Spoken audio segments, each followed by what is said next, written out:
नमस्कार, आपका अभिनंदन। मैं हूँ सुधांशु रंजन। अभी हाल में उच्चतम न्यायालय का एक बहुत ही महत्वपूर्ण फैसला है मुस्लिम औरतों के अधिकार के बारे में।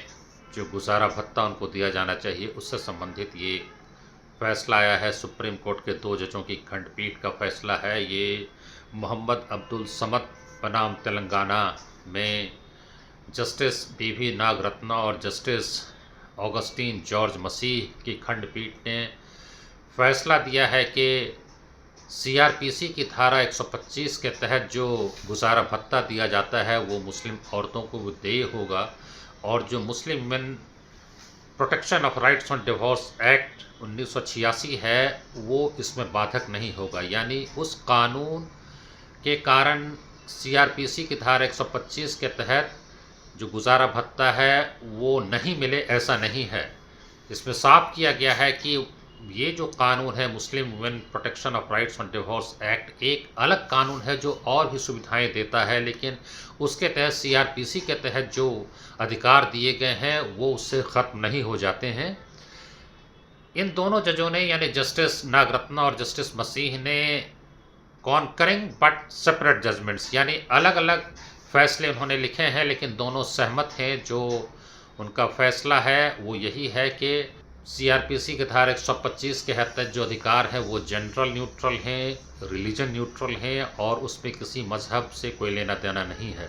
और इस तरह से इस फैसले से जो है फिर से शाहबानों का प्रेत सामने आ गया है। वो बहुत महत्वपूर्ण फैसला था। 23 अप्रैल 1985 को मोहम्मद अहमद ख़ान बनाम शाहबानो बेगम, जिसने इस देश की राजनीति की दिशा को बदल करके रख दिया, लेकिन उस पर हम बाद में आएंगे। पहले हम ये जान लें कि ये जो फैसला है ये क्या है और ये कैसे सुप्रीम कोर्ट आया। तो ये तेलंगाना में ये घटना हुई थी जहाँ जो मोहम्मद अब्दुल समद है उसने अपनी पत्नी को 2017 में 3 बार तलाक बोल करके तलाक बोल करके तलाक दे दिया। उसकी पत्नी फैमिली कोर्ट गई और सीआरपीसी की धारा 125 के तहत उसने मुआवजा मांगा। यहाँ एक बात और आपको बता दें कि पहले सीआरपीसी की धारा 125 में ज़्यादा से ज़्यादा 500 रुपये प्रतिमाह देने का प्रावधान था, लेकिन 2001 में संशोधन करके ये मजिस्ट्रेट के विवेकाधिकार पर छोड़ दिया गया कि मजिस्ट्रेट को उचित लगे वो करे। तो वहाँ अब्दुल समद ने यही तर्क दिया कि चूँकि मैंने तलाक दे दिया है इसलिए कोई अधिकार उसका बनता नहीं है, और जो कुछ भी दे है वो Muslim women protection of rights on divorce act 1986 के तहत जो बनता है, इद्दत की जो अवधि 90 दिनों के अंदर मुझे देना है वो मैं दे दूंगा। लेकिन अदालत ने उसके तर्क को खारिज करते हुए 20,000 रुपये प्रतिमाह देने का निर्देश अब्दुल समद को दिया। उस फैसले के खिलाफ अब्दुल समद उच्च न्यायालय चला गया और उच्च न्यायालय ने निचली अदालत के फैसले को बरकरार रखा, लेकिन जो 20,000 देना था मुआवजे के तौर पे प्रतिमाह या जो गुजारा भत्ता देना था उसकी राशि को कम करके उसने 10,000 रुपया प्रतिमाह कर दिया। इस फैसले के खिलाफ मोहम्मद अब्दुल समद चला गया उच्चतम न्यायालय, जहां जैसा मैंने पहले कहा कि जस्टिस बीवी नागरत्ना और जस्टिस ऑगस्टीन जॉर्ज मसीह की खंडपीठ ने उस पर विचार किया, और विचार करने के बाद ये कहा कि जो 1986 का कानून है वो एक अलग कानून है, लेकिन इससे किसी को जो गुजारा भत्ता मिलता है 125 सीआरपीसी के तहत उस पर कोई रोक नहीं लग जाती है। और इसमें केवल पत्नी का अधिकार नहीं है, इसमें किसी भी वैसे व्यक्ति जैसे माँ बाप हों और वो बिल्कुल लाचार हों, उनके पास जीने का कोई साधन नहीं हो, तो उनको भी अपने बेटे या बेटी से जो है गुजारा भत्ता लेने का अधिकार है। बच्चों को भी अपने माँ बाप से गुजारा भत्ता लेने का अधिकार है। यानी ये न तो सिर्फ पत्नी के लिए है न किसी धर्म के आधार पे है, ये एक प्रावधान है जिसके बारे में कहा जाता है प्रोटेक्शन अगेंस्ट वैग्रेंसी एंड डेस्टिट्यूशन। अगर कोई बिल्कुल ही गरीबी की इस अवस्था में पहुंच जाए जहां अपने आप उसका जो है सो जीवन चलाना, जीवन निर्वाह करना संभव नहीं रह जाएगा, तो इसलिए उसको जो है सो अधिकार है कि गुजारा भत्ता बेटे से, पति से या माँ बाप से ले सके। इसलिए ये बिल्कुल ही इसका धर्म से कोई लेना देना नहीं है। और जस्टिस नागरत्न ने कहा कि किसी भी कानून की व्याख्या ऐसी नहीं हो सकती है जिससे अजीबो-गरीब परिणाम निकल जाए। Absurd the interpretation of any law should not lead to absurdity, मतलब एक बड़ा ही हैरत अंगेज़ उसका परिणाम हो, ऐसी व्याख्या आप करें, ये जो है सो सही नहीं है, इस तरह से कानून की व्याख्या नहीं की जा सकती है। अब ये थोड़ा समझ लें कि इसके पीछे क्या इतिहास रहा है। शाहबानो का मामला, जैसा मैंने कहा कि उसने देश की राजनीति में भूचाल लाने का काम किया, उसका फैसला सुप्रीम कोर्ट ने 23 अप्रैल 1985 को दिया था। वो एक संविधान पीठ का फैसला था जिसमें 5 जज थे। जस्टिस वाई वी चंद्रचूड़ उनकी अध्यक्षता में बना था। उसके अलावा और भी जो है 4 जज उसमें थे, justice Ranganath Mishra, justice D A Desai, justice O Chinnappa Reddy और justice E S Venkat Ramaiah. इन 5 जजों की खंडपीठ ने उस पर फैसला किया था। लेकिन कहानी शुरू होती है इंदौर से। शाहबानो बेगम की शादी 1932 में इंदौर में मोहम्मद अहमद ख़ान से हुई थी। मोहम्मद अहमद ख़ान एक वहाँ के अच्छे वकील थे, प्रतिष्ठित वकील थे, और दोनों पति पत्नी साथ रहे। 5 बच्चे भी हुए। लेकिन 14 साल के बाद मोहम्मद अहमद ख़ान ने दूसरा निकाह कर लिया। और स्वाभाविक है, जैसा होता है कि दूसरा निकाह करने के बाद पहली बेगम के साथ वो रिश्ता नहीं रह जाता है, लेकिन शायद किसी तरह चलता रहा हो। और ये कहा गया उस मामले में कि एक मौखिक इकरारनामा था कि 200 रुपये प्रतिमाह मोहम्मद अहमद ख़ान शाहबानो को देते रहेंगे, लेकिन 1978 में उन्होंने वो रकम देनी बंद कर दी।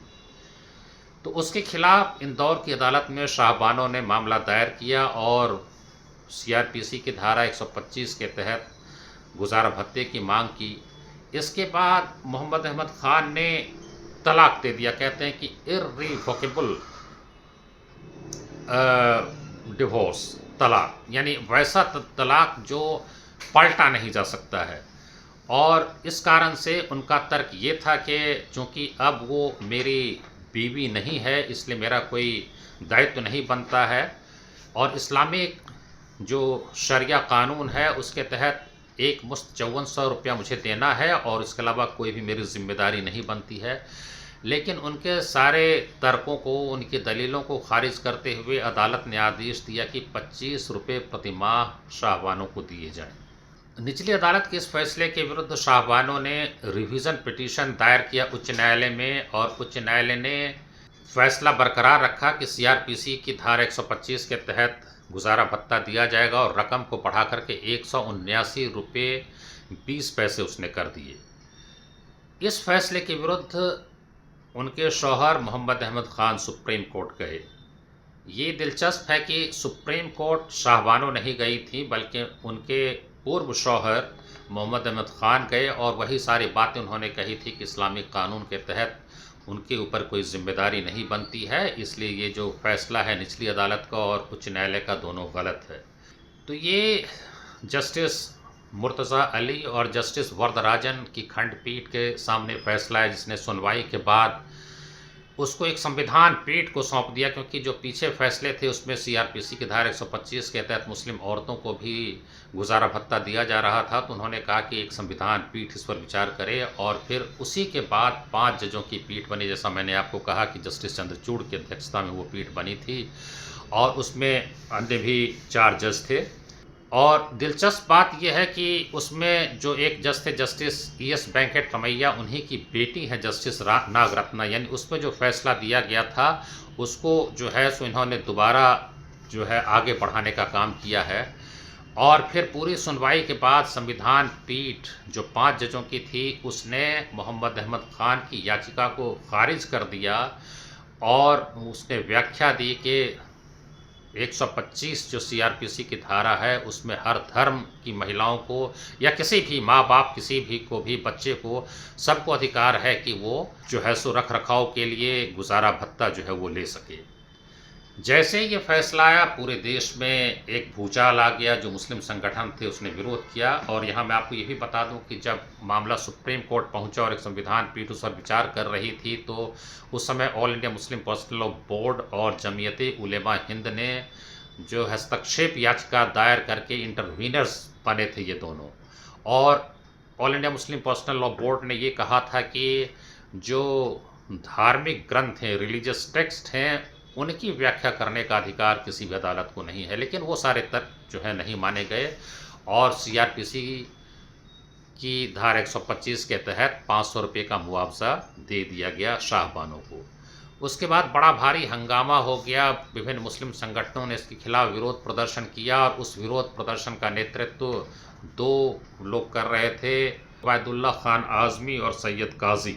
उस समय जनता पार्टी के एक नेता थे सैयद शहाबुद्दीन, उन्होंने भी अपनी पार्टी को ही धमकी दी थी कि अगर इस मामले में पार्टी ने सुप्रीम कोर्ट के फैसले का समर्थन किया तो जनता पार्टी में एक बार और टूट होगी, पार्टी एक बार फिर से टूटेगी।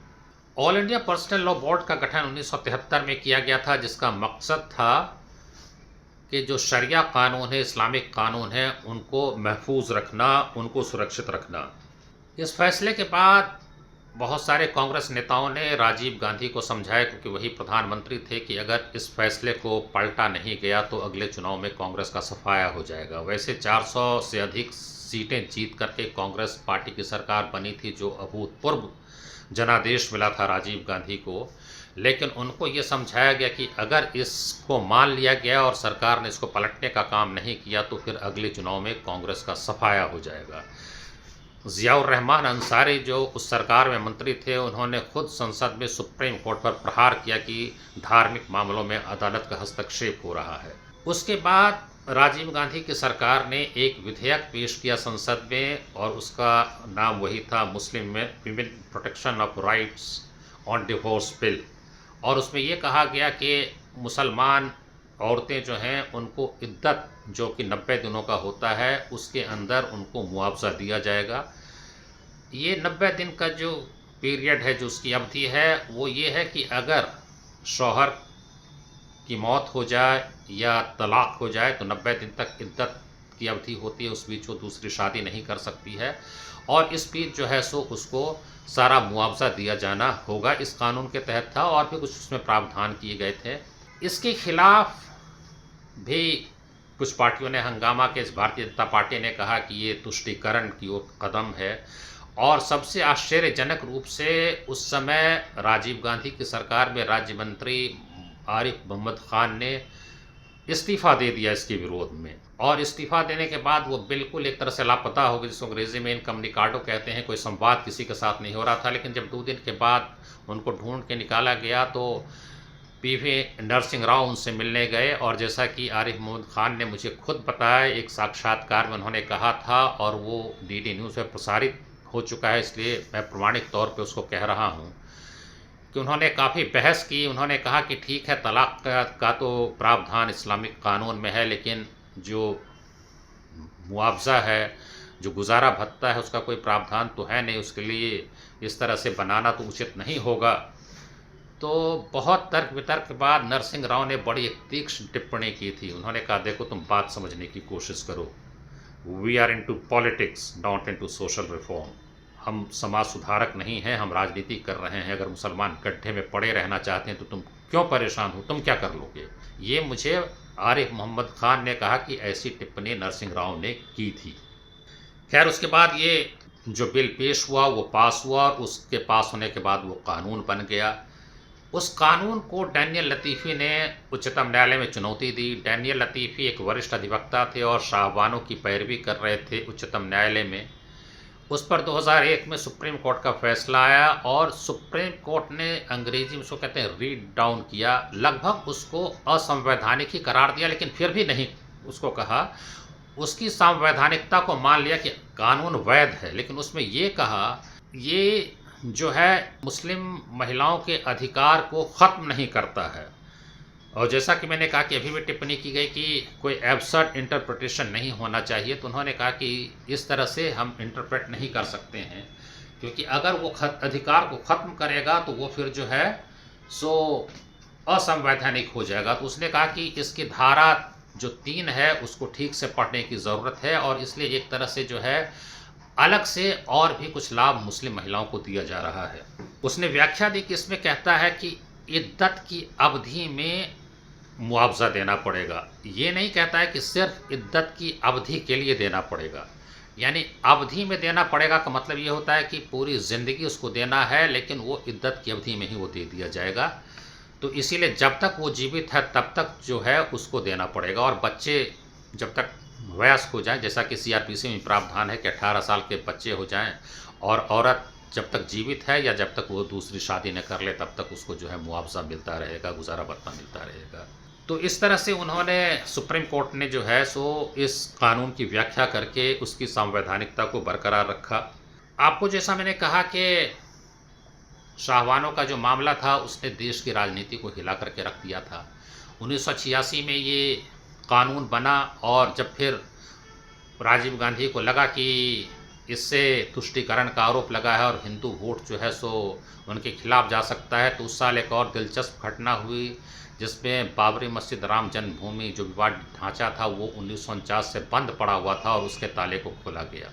1949 में उस विवादित ढांचे में एक रात अचानक रामलला की मूर्ति पाई गई, रहस्यमय ढंग से वो प्रकट हुई थी, और उसके बाद उस समय जो प्रधानमंत्री जवाहरलाल नेहरू थे उस सरकार के आदेश से उसको बंद कर दिया गया था।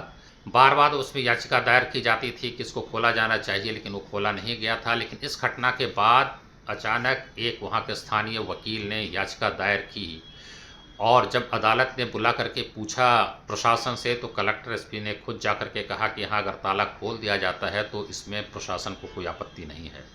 ध्यान देने की बात यह है कि उसके पहले जब भी ताला खोलने की बात पर अदालत प्रशासन से जवाब मांगता था तो यही कहा जाता था कि इससे बहुत बड़ा हंगामा होगा और नहीं खोला जा सकता है, लेकिन उस बार कहा गया कि हाँ, हमको कोई आपत्ति नहीं है। और जब अदालत ने खोलने का आदेश दिया तो उसके आधे घंटे में ही वो ताला खोल दिया गया। ये शायद सबसे तेज गति से अदालत के आदेश का अनुपालन था, fastest implementation of courts order. तो ये शाहबानो के मामले के कारण जो है, उस फैसले के कारण जो है पूरी देश की राजनीति की दिशा ही बदल गई। हालांकि 1989 के चुनाव में इसका जो है सो खामियाजा भी कांग्रेस को भुगतना पड़ा, क्योंकि ऐसा राजनीतिक विश्लेषकों का मानना है कि इस कारण से मुस्लिम वोट जनता दल में चले गए और हिंदू वोट जो है भारतीय जनता पार्टी की ओर चले गए। तो उस कारण से कांग्रेस को नुकसान उठाना पड़ा और कांग्रेस सत्ता से बेदखल हो गई। तो ये शाहबानो का जो है प्रेत एक बार फिर से सामने आ गया है, लेकिन इस बार उस तरह से उम्मीद नहीं है कि कोई बड़ा भूचाल आएगा, क्योंकि जो भूचाल इस मुद्दे पे आना था वो तो 1980 के दशक में आ गया।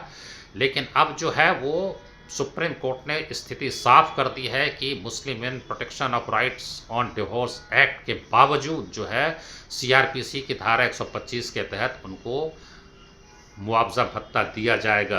कामनी, यही मैं जानना चाहता हूँ कि ये जो अभी सुप्रीम कोर्ट का फैसला आया है मोहम्मद अब्दुल समद के मामले में, जिसमें कहा कि सीआरपीसी 125 के तहत जो है गुजारा भत्ता मिलेगा, और Muslim women protection of rights on divorce act जो है उससे कोई इसमें मतलब परेशानी नहीं है, यानी उस कारण से मुस्लिम महिलाओं का अधिकार खत्म नहीं हो जाता है सीआरपीसी के तहत। तो मुझे जो पता है कि पहले भी इस तरह से अदालत जो है गुजारा भत्ता दे रही थी, लेकिन अब एक सुप्रीम कोर्ट का फैसला है तो इसमें जो भी संशय था वो दूर हो गया, मैं समझता हूँ।